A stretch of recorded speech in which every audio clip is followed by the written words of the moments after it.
Today is Thursday, June 11th, 2015, and we are here today to interview Sister Gabrielle Hoefer. Our first question is, we would like to know about your journey of faith. What led you to the religious life? When I was in high school in my junior year, the counselor told me that he thought I had a calling to be a Sister of Mercy.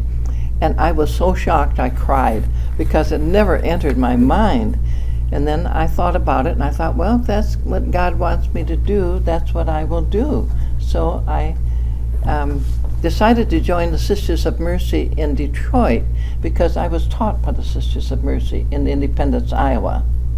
And there were Sisters of Mercy had a novitiate in Cedar Rapids, and that would have only been about 70 miles from home.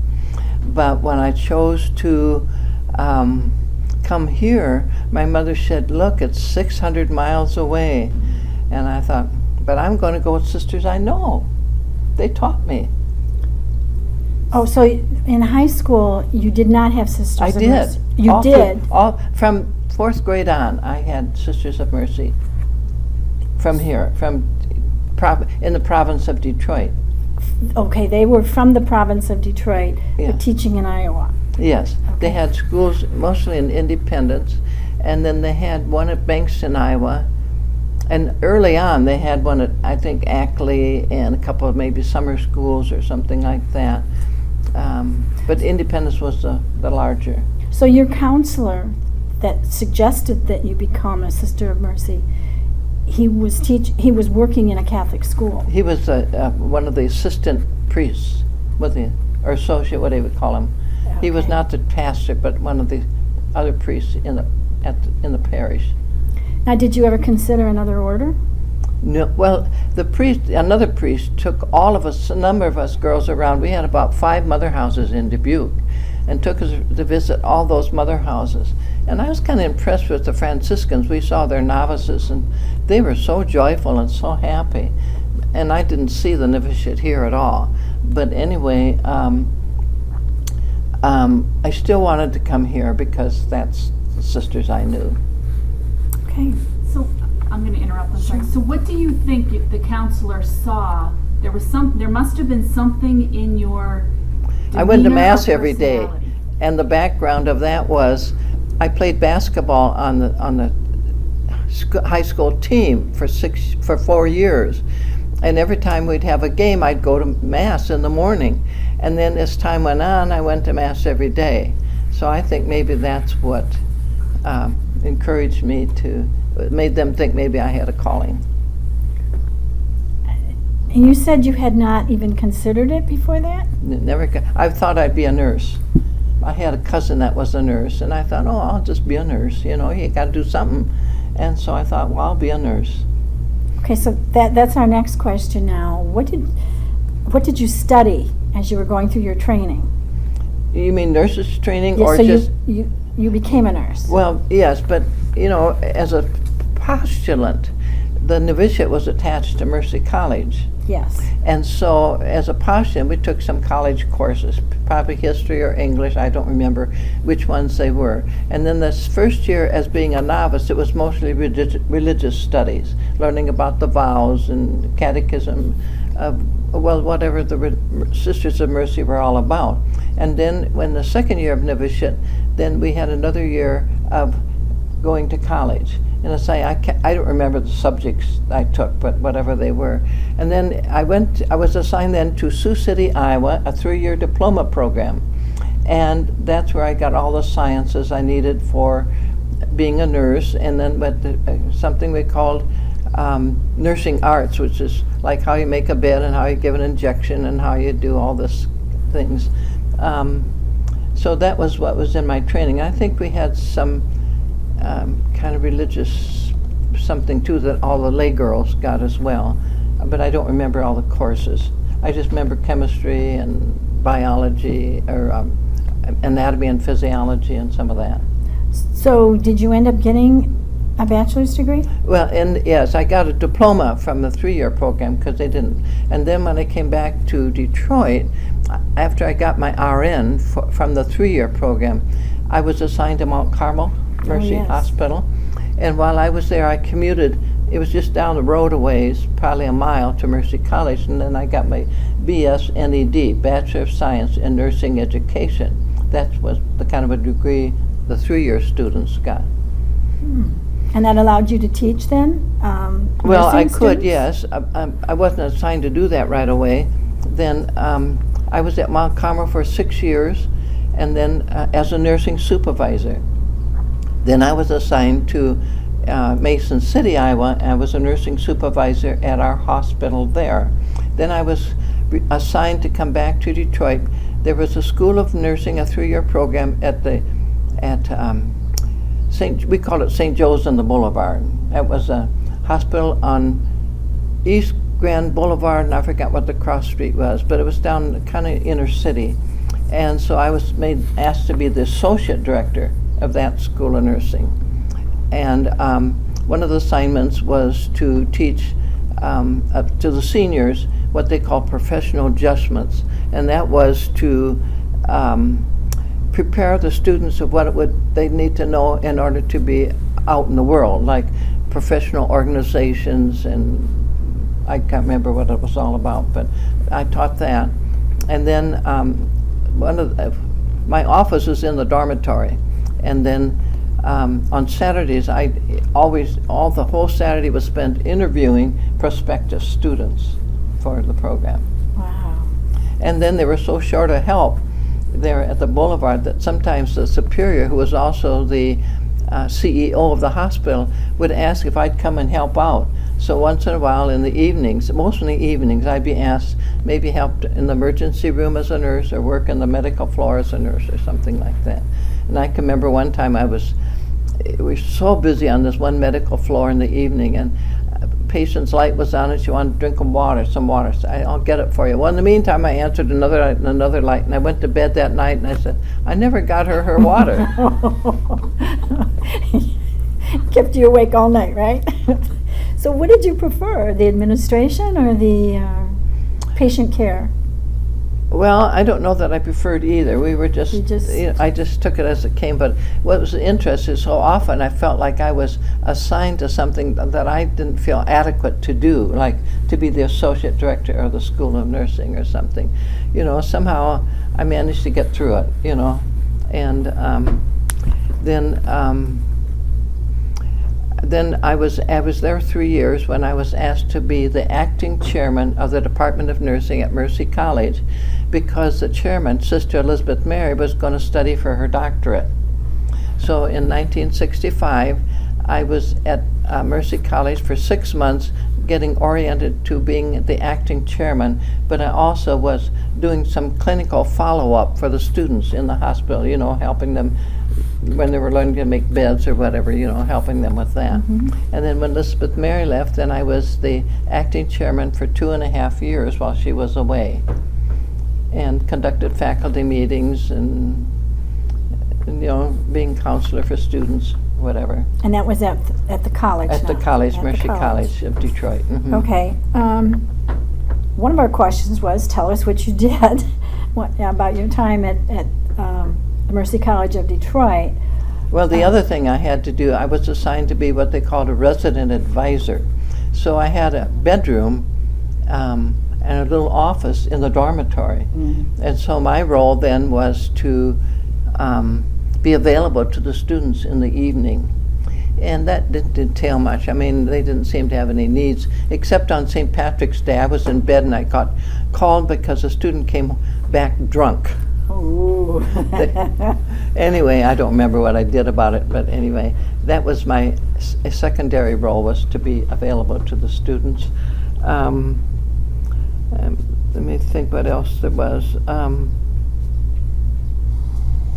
I'd go to meetings like to be the meeting of the National League of Nursing, which was a professional nursing organization. I remember going to that. It was Las Vegas, or I don't know where it was one time, but anyway, I'd go to some of those meetings that ordinarily you do as a director of a school or chairman of a department. Mm-hmm. Right. Do you have a favorite story or a fond memory of your time at Mercy College? The change of habit.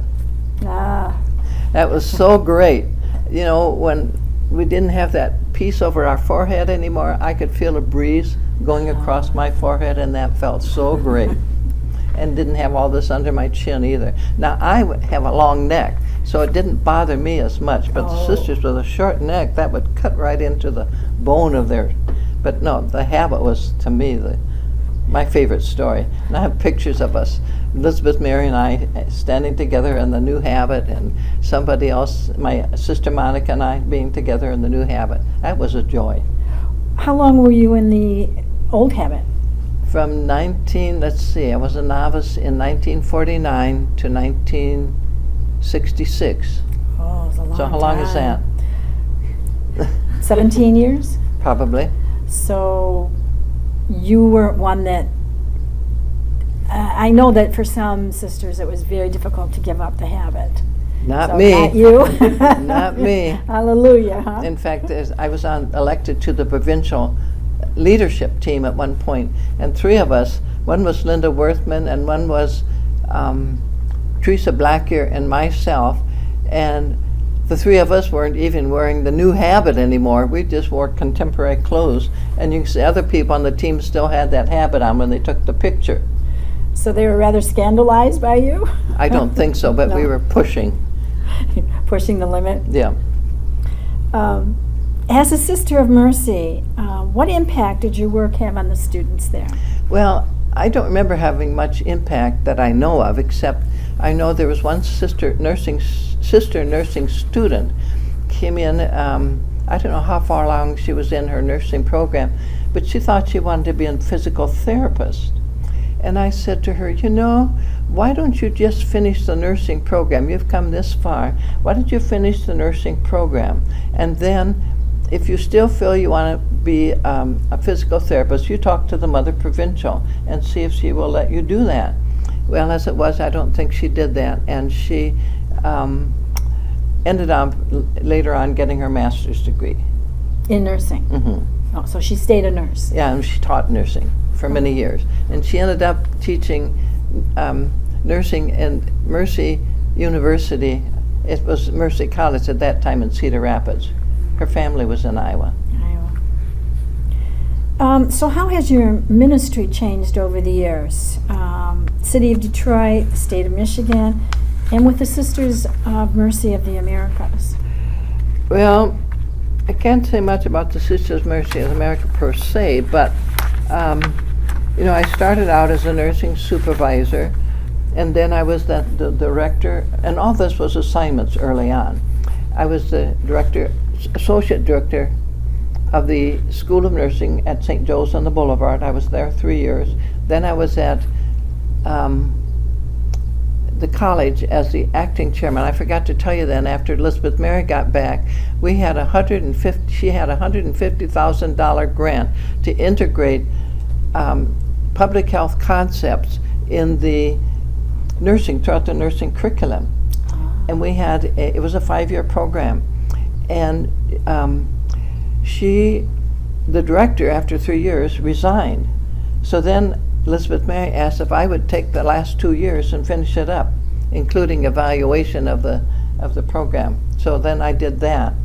And after that was over, the plan was, at least some other provincials' plan was, that I would go on and get a degree like Elizabeth Mary did, but instead I got elected to the provincial leadership team, and I was there 2 years, and then my term was up, and then I would be nominated for another term. Well, I thought it was more important for me to be, we had a program called Continuing Development. That would be for the older sisters, helping to prepare them for retirement. And I thought that would be more beneficial, that anybody can be on the team. So I refused the second election, the second term, even though 4/5 of the province had nominated me. Ooh. And I felt bad about that afterward. I thought that was not right. They wanted me, and I should have listened to them. And as it was, the director of continuing development did not work out. So I was heartbroken. It showed it was my own will. Oh. See, I learned a lesson. You learned a lesson. Yeah. Well, then what did you do after that? Well, then I thought, I think I've been out of nursing so long. I think what I will do is I'd like to be a hospital chaplain.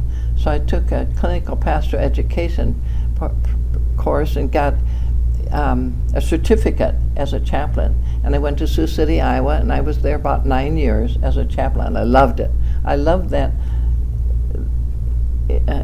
relationship with the students, with the patients on a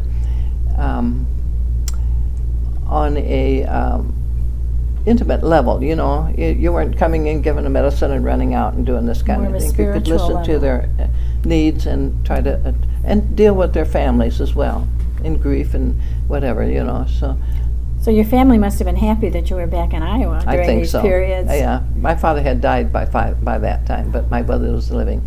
My mother actually was in Dubuque, Iowa.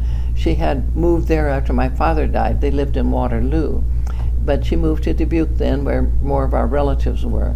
So eventually, after 9 years at Sioux City, I went to Dubuque. I asked to go to Dubuque to be a chaplain there, and I was there from 1986 to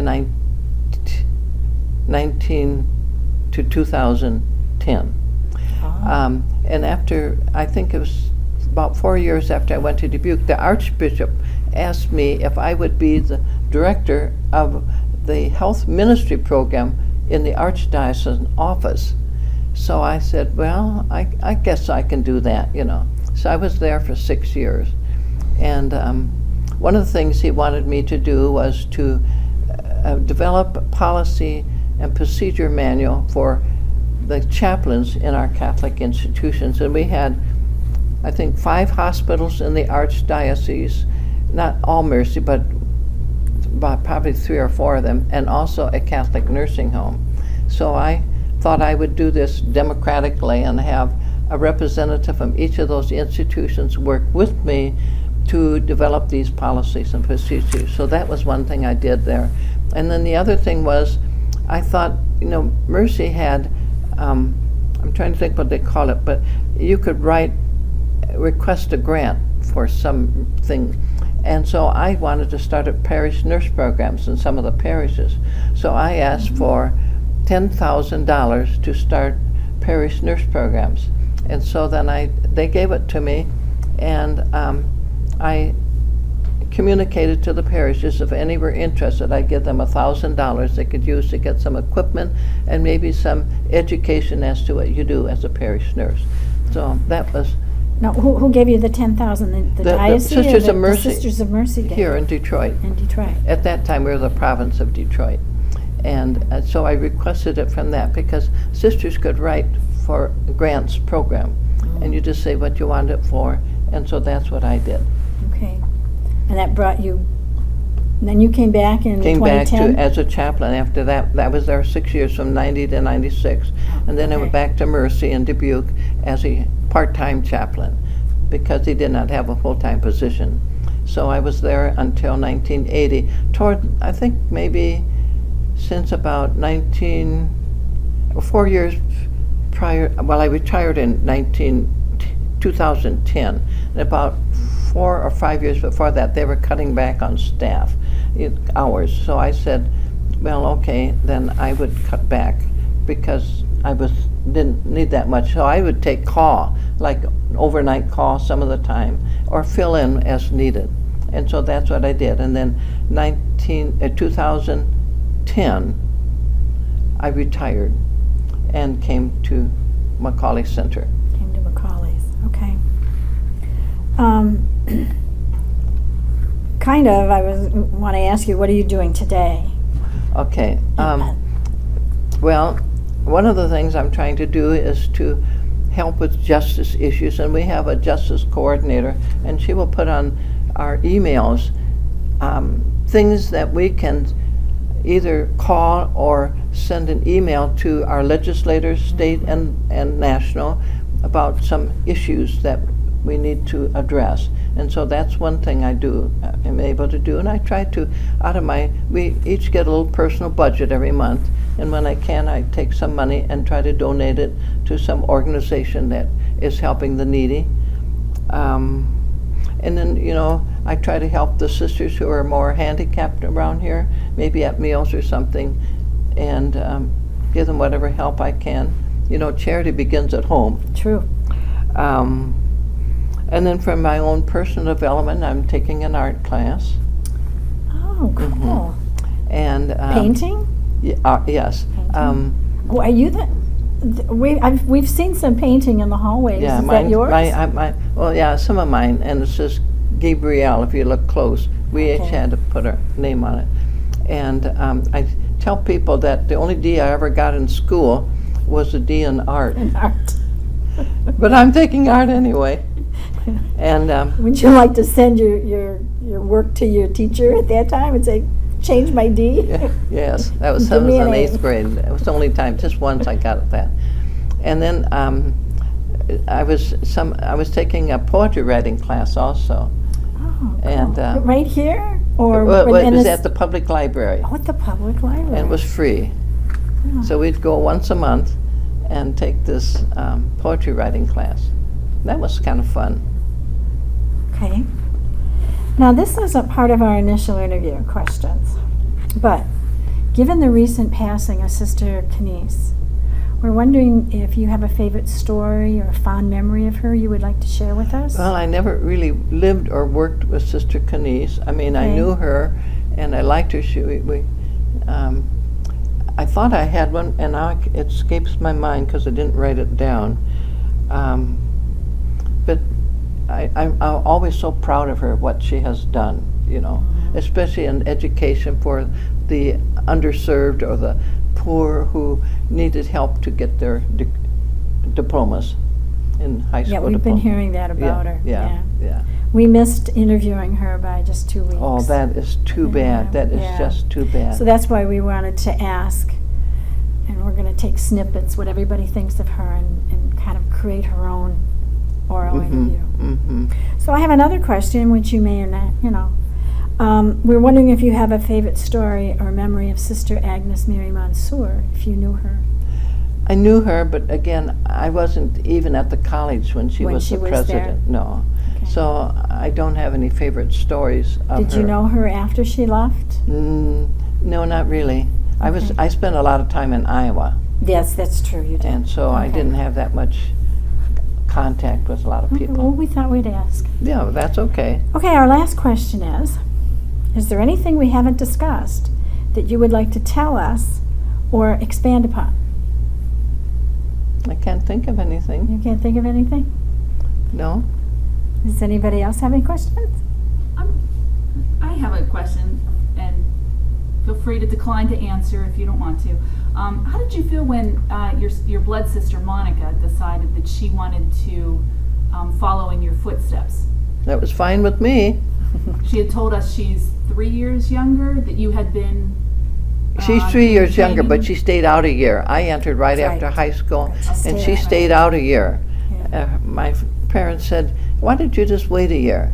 And so she did, and she got a job, and then she decided to enter. And I know she came to visit me before she entered, and Kind of get the lay of the land. That's right.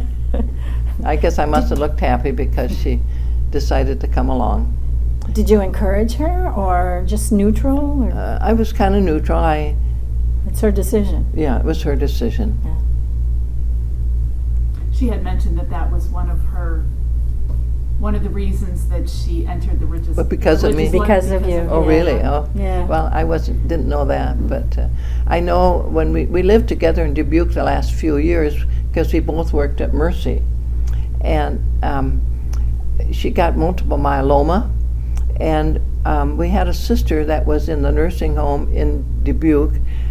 She was married but had no children, and her husband had died, so between the two of us we would visit her.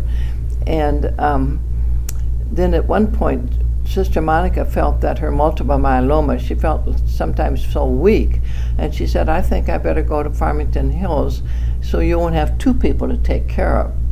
So then she came a year before I did, and then after she left, my sister that was in the nursing home died maybe about a year later.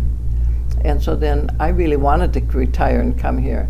So then I was able to make plans to come here. And I love it. I don't have to cook, and I never like to cook. Isn't that nice? You don't have to go grocery shopping. Oh, meal planning, none of that. Yes, none of that. You don't even have to clean up, right? No. Don't clean dishes? Don't have to do dishes, wow. no. Wow, can I move in? Yeah, and there's a lot of people to eat with and to socialize with, you know, so. Yes, we see people in the hall and at lunch, you know. If you're lonely here, it's because you want to be. Exactly. Yeah. Well, when I was on the leadership team, at that time we had 4 sisters who would be kind of responsible for one part of the province. And my responsibility was for Iowa. So every month I would drive out to Iowa and visit each of the convents there, and then come back to Michigan for meetings. And so I just loved driving, and that was fun to go out to Iowa and drive and see all the sisters and come back. I put 3,000 miles on the car every month. Every month? Going to Iowa. Yeah, that's a lot. And so after 10 a year, hours? they said, whoever's in charge of cars said, you can't have this car again, it won't be saleable. So they gave me another new car.